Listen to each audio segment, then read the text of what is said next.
वालेकुम। कैसे हैं आप सब? उम्मीद है आप सब खैरियत से होंगे। आज मैं बनाने वाली हूँ ज़र्दा चावल।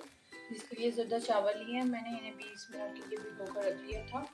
दूध चाहिए 1 गिलास, ऑयल चाहिए, आप चाहे तो इसी जगह घी भी यूज़ कर सकते हैं। मिक्स ड्राई फ्रूट लिया मैंने, कोकोनट, नारियल मैंने छोटे छोटे स्लाइस में काट के रख लिया। किशमिश लिया मैंने 1 टेबल स्पून, लेमन जूस चाहिए मुझे 1 टीस्पून, सौंफ लिया 1/2 टीस्पून और ज़र्दा रंग लिया यहाँ मैंने 1/2 टीस्पून। छोटी इलायची लिया मैंने 1/2 टीस्पून। चीनी लिया मैंने 2 गिलास, क्योंकि मेरे चावल थे 3 गिलास।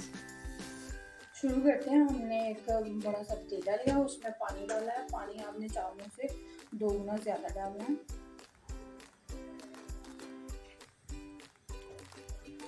पानी में पहले थोड़ा सा नीम गर्म कर लेना, उसके बाद हम इसमें ऐड करेंगे ज़र्दा रंग। ज़र्दा रंग डालकर थोड़ा सा इसे चम्मच हिला लेंगे ताकि ज़र्दा रंग अच्छे से मिक्स हो जाए। अब हम इसमें ऐड करेंगे 1/2 टीस्पून नमक। तो ये मैं इंग्रेडिएंट्स में बताना भूल गई थी। 1 टेबल स्पून के करीब हम ऑयल इसमें ऐड करेंगे। ढक्कन देकर पहले हम पानी को अच्छे से पकाएंगे। जब जोश आ जाएगा पानी में, फिर इसमें चावल डालेंगे। ये अच्छे से पक गया। अब हम इसमें ऐड करेंगे चावल।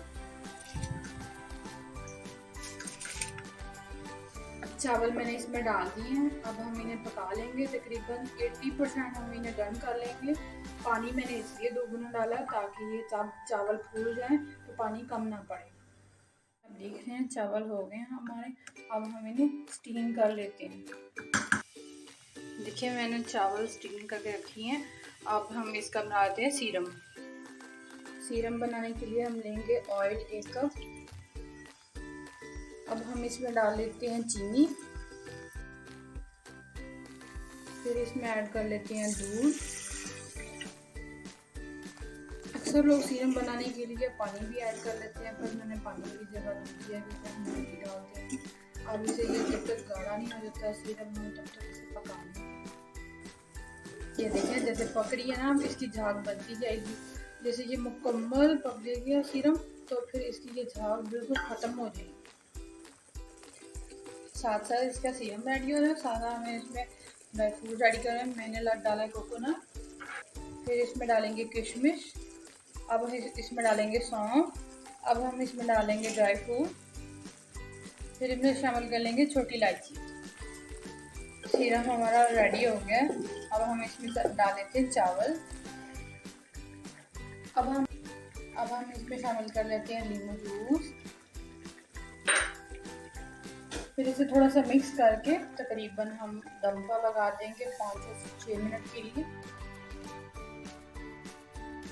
जैसे कि आप देख रहे हैं हमारे चावल बिल्कुल रेडी हो गए। अब हम इन्हें डिश आउट करें। जैसे कि आप देख रहे हैं हमारे चावल, ज़र्दा चावल बिल्कुल रेडी है। आई होप आपको पसंद आई होगी रेसिपी। सब्सक्राइब करते हैं चैनल को, लाइक और शेयर ज़रूर कीजिएगा। अल्लाह हाफिज़।